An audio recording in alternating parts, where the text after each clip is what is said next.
Olá pessoal, tudo bom? Aqui é a Prof. Karina. A gente vai aprender agora a resolver as questões da semana 14 do trabalho remoto. As atividades foram sobre dilatação superficial e dilatação volumétrica. Então a gente vai resolvendo aqui, aos poucos eu vou explicando pra gente conseguir resolver tudo, tá? Então são 5 questões. A primeira: ao deixar uma placa de alumínio no sol por muito tempo, percebemos que ela acaba dilatando, ou seja, aumentando de tamanho. O tipo de dilatação que explica esse fenômeno devido às suas dimensões é... A pergunta é se é dilatação linear, superficial ou volumétrica. Eu tenho que ver as dimensões. Eu estou falando de linear é fio. Quando eu falo de superficial é de placa, de chapa. E quando eu falo de volumétrica é de cubo, ou uma esfera, né? Um corpo de 3 dimensões. Aqui, como eu estou falando de placa de alumínio... Falando de placa, são 2 dimensões. Então, essa aqui, a resposta é dilatação superficial. Só isso. Tranquilo, né? Número 2. Uma chapa de cobre com coeficiente de alfa. Ó, uma chapa, mas o coeficiente é alfa. Lembrem disso, né? De 0,00017 graus Celsius a menos 1. Foi submetida a uma queda de temperatura de 250 graus Celsius. Quanto a chapa de cobre diminuiu de área? Sabendo que ela tinha inicialmente 65 centímetros quadrados. Quadrado, chapa, tudo isso me dá indicações que a gente está falando de dilatação superficial. Que é S igual, delta S é igual a S0 vezes beta vezes delta T, certo? Dilatação superficial, né? O delta S é o quanto aumentou ou diminuiu, é o que eu quero saber. O S0 é o quanto que ela tinha inicialmente, que tinha 65. Vezes o beta. O beta nada mais é que 2 vezes o alfa. Eu tenho o alfa, então é 2 vezes isso aqui. 17 vezes 2, 0,000034. Vezes a variação de temperatura. Ali diz que diminuiu 250, então aqui 250. Agora é só multiplicar. Bem fácil, né? Vamos lá. 65 vezes 1, 2, 3, 4, 34 vezes 250. Então, ó, diminuiu 0,55, vou botar tudo, 25 centímetros quadrados. Acabou, fácil, né? Então, vamos lá. Minha moeda não entra mais no cofrinho aqui de casa. Depois que meu pai a deixou próxima de um forno de pizza. O que aconteceu com a moeda, gente? Se botou no calor. Ela dilatou, certo? O que posso fazer para colocá-la dentro do cofre?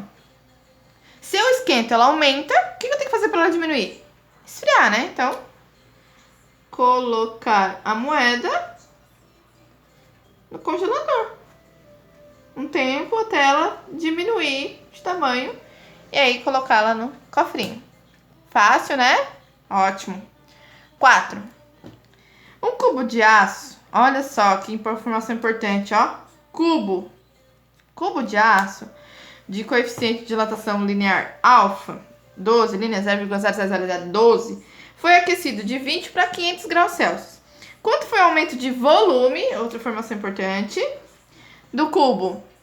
Sabendo que o volume inicial era de 95 centímetros cúbicos. Tá vendo? Tem várias informações importantes aqui. O que me diz? Volume, cubo ao cubo, que é dilatação volumétrica. V0 vezes gama vezes delta T. Ok? Tem que prestar atenção nessas pistas. Eu quero saber quanto que foi o aumento, né? Isso, qual foi o aumento? Então eu quero saber o delta V. Qual era o volume inicial? O volume inicial era de 95. Vezes o gama. O gama nada mais é do que 3 vezes, como é 3 dimensões, 3 vezes o alfa, ok? O meu alfa é 12. 3 vezes 12, 0,00036. Vezes a variação de temperatura. Se foi de 20 para 500, quanto que variou? 500 menos 20 dá 480. Agora é só multiplicar. Facinho, né? Vamos lá. 95 vezes 1, 2, 3, 4, 36 vezes 480. Ó, 1,64. O quê? Centímetros cúbicos. Foi o tanto que aumentou, né? Porque aumentou a temperatura, então foi o tanto que aumentou. A última eu vou ler no celular, é muito grande para passar aqui, tá? Ver se eu consigo fazer do jeito que vocês consigam ler comigo, mas eu vou passando aqui, ó. No estudo dos materiais utilizados para a restauração de dentes, Vai dar pra ver? Tomara que sim. Os cientistas pesquisaram... Ver se eu consigo fazer um foco bom aqui. Não sei, vamos ver. Entre outras características, o coeficiente de dilatação térmica. Se utilizarmos um material de dilatação térmica inadequado, poderemos provocar sérias lesões aos dentes, como uma trinca, até mesmo sua quebra. Nesse caso, para que a restauração seja considerada ideal, o coeficiente de dilatação volumétrica do material de restauração deverá ser... Olha só, vou desenhar um dente aqui, eu e meus desenhos, né? Vamos lá. Eu não sei desenhar um dente, vou desenhar um dente. Isso é um dente, tá? Criatividade, imaginação, vamos lá. Aí eu vou fazer uma restauração nesse dente. Então aqui, ó, nesse canto eu vou fazer uma restauração. Geralmente restaurações se fazem com algum tipo de metal, ok? Então eu tenho um material aqui no meio do dente, uma restauração, que é um metal, ok?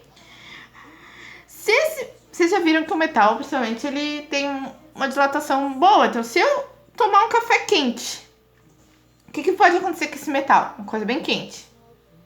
Ele pode expandir, dilatar.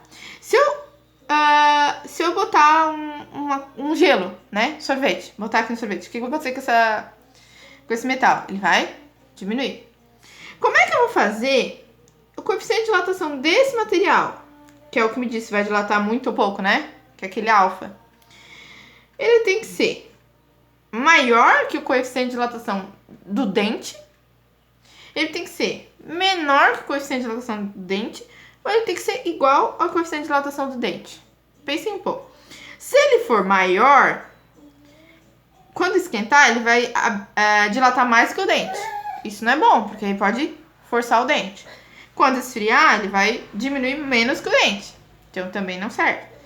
Então, para que isso aqui ocorra de maneira boa, o coeficiente de dilatação aqui, ó, tem que ser... Os dois tem que ser iguais.